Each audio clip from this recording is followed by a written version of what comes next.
بخاری شریف سے منتخب 1000 احادیث کا والیوم نمبر 11، حدیث نمبر 251۔ حضرت عبداللہ بن مسعود رضی اللہ تعالیٰ عنہ سے روایت ہے کہ نبی کریم صلی اللہ علیہ وسلم نے فرمایا، دو آدمی قابل رشک ہیں، ایک وہ شخص جس کو اللہ تعالیٰ نے مال دیا اور نیک کاموں میں خرچ کرنے کی توفیق بھی دی ہو، دوسرے وہ شخص جس کو اللہ تعالیٰ نے قرآن اور حدیث کا علم دیا، وہ خود بھی اس پر عمل کرتا ہے اور دوسروں کو بھی سکھاتا ہے۔ حدیث نمبر 252۔ حضرت ابو ہریرہ رضی اللہ تعالیٰ عنہ سے مروی ہے کہ رسول اکرم صلی اللہ علیہ وسلم نے فرمایا، جو شخص حلال کمائی سے ایک کھجور کے برابر صدقہ کرے تو اللہ تعالیٰ اسے قبول کرتا ہے اور اس کے مال میں اضافہ کرتا ہے۔ حدیث نمبر 253۔ حضرت حارثہ بن وہب رضی اللہ تعالیٰ عنہ سے روایت ہے کہ نبی کریم صلی اللہ علیہ وسلم نے فرمایا، خیرات کرو، کیونکہ ایک زمانہ تم پر ایسا آنے والا ہے جب آدمی خیرات لے کر نکلے گا اور اس کو کوئی ایسا شخص نہ ملے گا جو خیرات قبول کرے۔ حدیث نمبر 254۔ حضرت ابو ہریرہ رضی اللہ تعالیٰ عنہ سے مروی ہے کہ نبی کریم صلی اللہ علیہ وسلم نے فرمایا، قیامت اس وقت تک قائم نہ ہوگی جب تک کہ مال و دولت کی بہتات نہ ہو جائے، اور مالدار کو یہ فکر رہے گی کہ اس کی خیرات کون لے گا، اور کسی کو خیرات دینے لگے گا تو وہ کہے گا مجھے اس کی ضرورت نہیں ہے۔ حدیث نمبر 255۔ حضرت عدی بن حاتم رضی اللہ تعالیٰ عنہ سے روایت ہے کہ نبی کریم صلی اللہ علیہ وسلم نے فرمایا، دوزخ کی آگ سے بچو صدقہ دے کر، اگرچہ کھجور کا ایک ٹکڑا ہی کیوں نہ ہو۔ حدیث نمبر 256۔ حضرت ابو ہریرہ رضی اللہ تعالیٰ عنہ سے روایت ہے کہ ایک شخص نبی کریم صلی اللہ علیہ وسلم کے پاس آیا اور کہنے لگا، یا رسول اللہ صلی اللہ علیہ وسلم، کس صدقے میں زیادہ ثواب ملے گا؟ آپ نے فرمایا، تندرستی کی حالت میں جب تمہیں مال کی تمنا بھی ہو، محتاجی کا ڈر بھی ہو، خیرات کرو، اور اتنی دیر مت کرو کہ جان حلق میں آ جائے۔ حدیث نمبر 257۔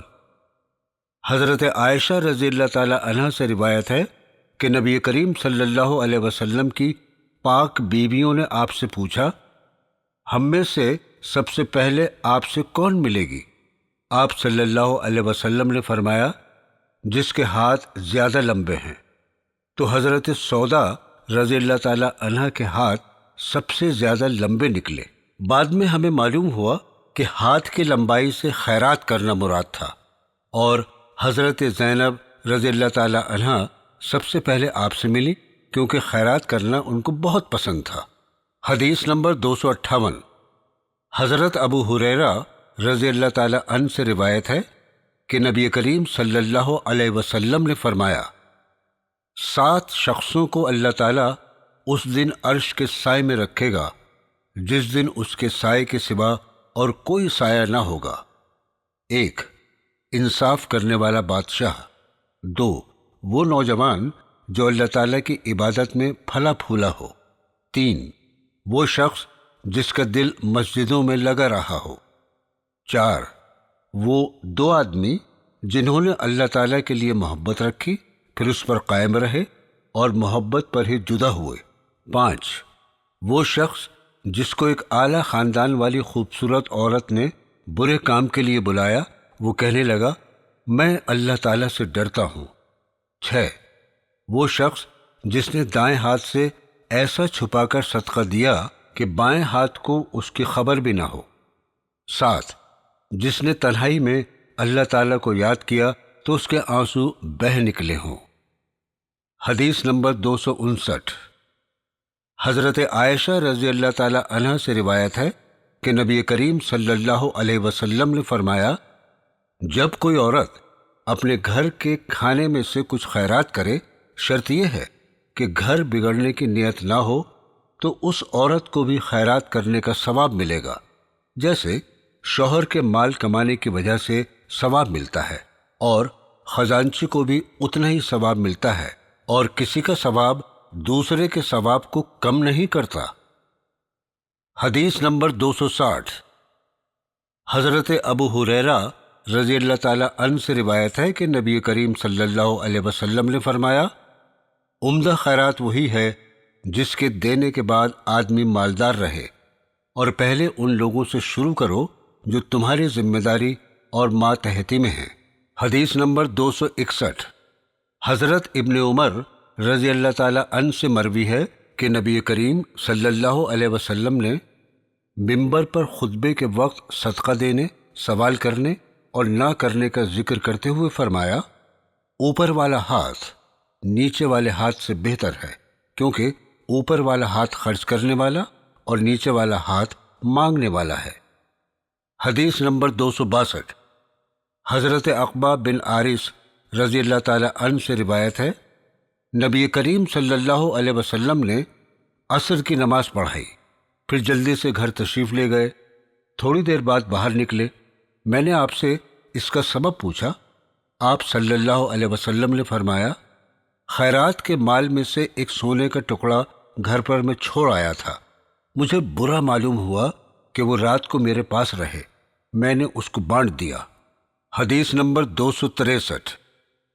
حضرت موسیٰ اشعری رضی اللہ تعالی عنہ سے روایت ہے کہ نبی کریم صلی اللہ علیہ وسلم کے پاس جب کوئی سائل آتا یا کوئی شخص اپنی ضرورت بیان کرتا تو آپ لوگوں سے فرماتے، تم بھی سفارش کرو، تمہیں بھی ثواب ملے گا، اور اللہ تعالیٰ اپنے پیغمبر کی زبان سے جو چاہے گا حکم دے گا۔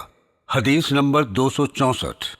حضرت اسماء رضی اللہ تعالی عنہا سے روایت ہے کہ نبی کریم صلی اللہ علیہ وسلم نے مجھ سے فرمایا، خیرات کو مت روکو ورنہ تمہارا رزق بھی روک دیا جائے گا۔ حدیث نمبر 265۔ حضرت حکیم بن حزام رضی اللہ تعالی عنہ نے عرض کیا، یا رسول اللہ صلی اللہ علیہ وسلم، ان نیک کاموں سے متعلق آپ کیا فرماتے ہیں جنہیں میں جاہلیت یعنی کہ اسلام سے پہلے کے زمانے میں صدقہ، غلام آزاد کرنے اور صلہ رحمی کی صورت میں کیا کرتا تھا، کیا ان کا مجھے ثواب ملے گا؟ نبی کریم صلی اللہ علیہ وسلم نے فرمایا، تم اپنی ان تمام نیکیوں کے ساتھ اسلام میں داخل ہوئے ہو جو پہلے گزر چکی ہیں، اس لیے تمہیں ان تمام نیکیوں کا صلہ ضرور ملے گا اور گزشتہ تمام برائیاں مٹا دی جاتی ہیں۔ حدیث نمبر 266۔ حضرت ابو ہریرہ رضی اللہ تعالی عنہ سے مروی ہے کہ نبی کریم صلی اللہ علیہ وسلم نے فرمایا، کوئی دن بندوں پر ایسا نہیں گزرتا جس دن صبح کو 2 فرشتے نہ اترتے ہوں، ان میں سے ایک تو یہ دعا کرتا ہے، یا اللہ خرچ کرنے والے کو اس کا بدل دے، اور دوسرا یوں دعا کرتا ہے، یا اللہ بخیل کا مال تباہ کر دے۔ حدیث نمبر 267۔ حضرت ابو موسیٰ اشعری رضی اللہ تعالی عنہ سے روایت ہے کہ نبی کریم صلی اللہ علیہ وسلم نے فرمایا، ہر مسلمان کے لیے خیرات کرنا ضروری ہے۔ لوگوں نے عرض کیا، یا رسول اللہ صلی اللہ علیہ وسلم، جس کے پاس مال نہ ہو وہ کیا کرے؟ آپ صلی اللہ علیہ وسلم نے فرمایا، وہ اپنے ہاتھ سے محنت کرے، خود بھی فائدہ اٹھائے اور خیرات بھی دے۔ لوگوں نے عرض کیا، اگر یہ بھی نہ ہو سکے تو؟ آپ صلی اللہ علیہ وسلم نے فرمایا، اچھی بات پر عمل کرے اور بری بات سے باز رہے، اس کے لیے یہی خیرات ہے۔ حدیث نمبر 268۔ حضرت ابو ہریرہ رضی اللہ تعالی عنہ سے روایت ہے کہ نبی کریم صلی اللہ علیہ وسلم نے فرمایا، قسم ہے اس ذات کی جس کے ہاتھ میں میری جان ہے، جو شخص اپنی رسی اٹھائے اور لکڑی کا گٹھا اپنی پیٹھ پر لاد کر لائے، اس کو بیچ کر کام چلائے، وہ اس شخص سے اچھا ہے جو کسی کے پاس جا کر سوال کرے، وہ دے یا نہ دے۔ حدیث نمبر 269۔ حضرت مغیرہ بن شعبہ رضی اللہ تعالی عنہ سے روایت ہے، میں نے نبی کریم صلی اللہ علیہ وسلم کو یہ فرماتے ہوئے سنا کہ اللہ تعالیٰ کو 3 باتیں ناپسند ہیں: 1، فضول باتیں یعنی کہ فضول باتیں گناہ کی طرف لے جاتی ہیں، اس لیے احتیاط کیجیے۔ 2، دولت برباد کرنا۔ 3، بنا ضرورت بھیک مانگنا۔ حدیث نمبر 270، حضرت ابو ہریرہ رضی اللہ تعالی عنہ سے روایت ہے کہ نبی کریم صلی اللہ علیہ وسلم نے فرمایا، مسکین وہ نہیں ہے جو لوگوں کے پاس گھومتا رہتا ہے، ایک لقمہ اور 2 لقمہ، ایک کھجور اور 2 کھجور کی تمنا اس کو در در پھراتی ہے، بلکہ مسکین وہ ہے جس کے پاس اتنا مال نہیں ہے کہ وہ بے پرواہ ہو جائے، اور نہ ہی کوئی اس کا حال جانتا ہو کہ اس کو خیرات دے دے، اور نہ ہی وہ اٹھ کر سوال کرتا ہے۔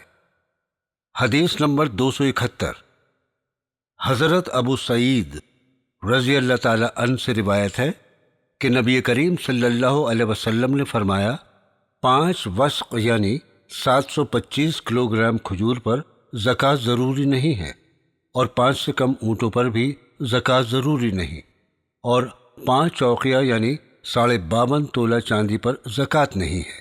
حدیث نمبر 272، حضرت ابو حمید سعیدی رضی اللہ تعالی عنہ سے روایت ہے کہ نبی کریم صلی اللہ علیہ وسلم نے بنو سلیم کی زکوٰۃ وصول کرنے کے لیے اسد قبیلے کے ایک شخص کو عامل مقرر کیا، جن کو عبداللہ ابن لتبیہ کہتے تھے۔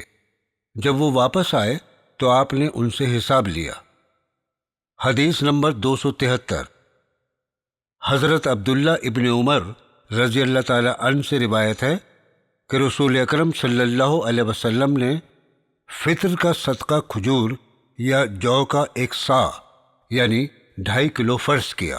ہر غلام، آزاد، مرد، عورت، چھوٹے اور بڑوں کی طرف سے جو مسلمان ہو، عید کی نماز ادا کرنے سے پہلے فطر ادا کرنے کا حکم فرمایا۔ حدیث نمبر 274، حضرت ابو سعید خدری رضی اللہ تعالی عنہ سے روایت ہے کہ ہم نبی کریم صلی اللہ علیہ وسلم کے زمانے میں صدقہ فطر 2.5 کلو گیہوں یا جو یا 2.5 کلو منقع یا 2.5 کلو کشمش کا دیا کرتے تھے۔ حدیث نمبر 275، حضرت ابن عمر رضی اللہ تعالی عنہ سے روایت ہے کہ نبی کریم صلی اللہ علیہ وسلم نے عید کی نماز کے لیے لوگوں کے نکلنے سے پہلے صدقہ فطر دینے کا حکم دیا۔